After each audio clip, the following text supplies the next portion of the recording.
Part 4 Treating Addictions, Drugs, and Anonymous Groups. Anonymous support groups exist for addictions from AA to AZ, all modeled after the original Alcoholics Anonymous. These groups can help create a great sense of camaraderie and accountability. However, anonymous groups usually haven't worked. Group members often view their system as perfect and better than any other. Members are often barred from incorporating other ideas into these programs.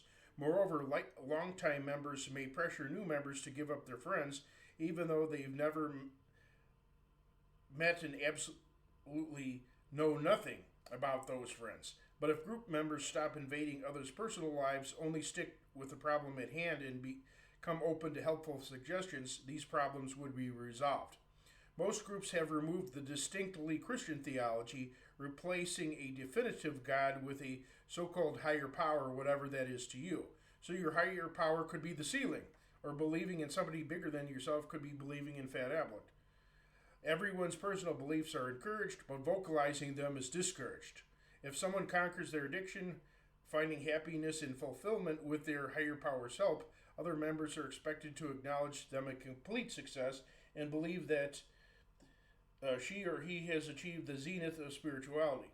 Those who are true to their doctrinal convictions cannot accept this vague spirituality as equal. However, devout Protestants or Catholics might find anonymous groups that have that distinct theology still in place. For non religious people, there are so called rational recovery groups, which have a different philosophy from anonymous groups, yet the same goals. Anonymous groups exchange phone numbers so members can encourage one another during a crisis or moment of overwhelming temptation. However, if nobody wants to befriend you, you cannot benefit from the buddy system. Someone suffering temptation calling others for support who answer the phone in annoyed tones and make excuses for not intervening is counterproductive. However, this dismal success rate could skyrocket if everyone who suffered temptation could call another member who immediately intervened regularly. Concerning alcoholism, people aren't motivated to stop drinking by seeing psychologists or going to counseling sessions. They certainly aren't motivated by being self righteously lectured, chided, condemned, or shunned.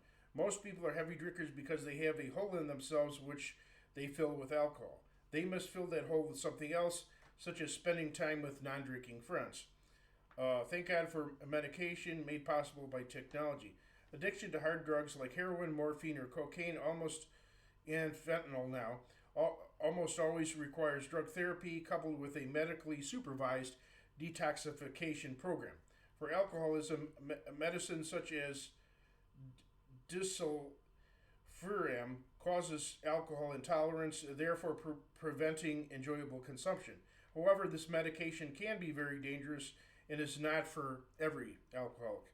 Other medicines such as acamprosate, naltrexone, and topiramate control alcohol cravings. Sometimes alcohol causes a chemical change where severe alcoholics now need quantities of alcohol. For them, it's advisable to provide alcohol in progressively lessening degrees in conjunction with the medicine. So even administering alcohol is a drug therapy. Some people who were heavy drinkers for years quit drinking entirely just by taking medication. Others quit drinking by being inspired by preachers such as the late Billy Sunday, who spoke against drinking. Sexual addiction is a problem unique to men. Prepubescent boys and elderly men are also rarely affected.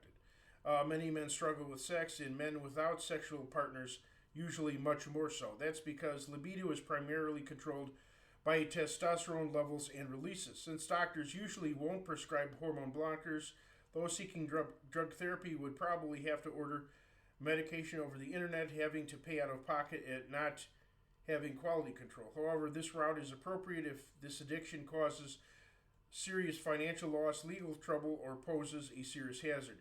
For example, actor David Carradine, who played in the Kung Fu series on television, died of autoerotic asphyxiation.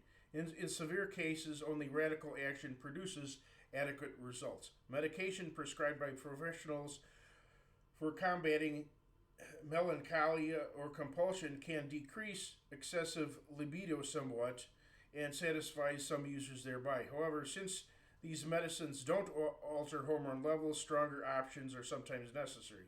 Conjugated estrogens, often used to treat prostate cancer, usually cause a much greater libido reduction, but not always.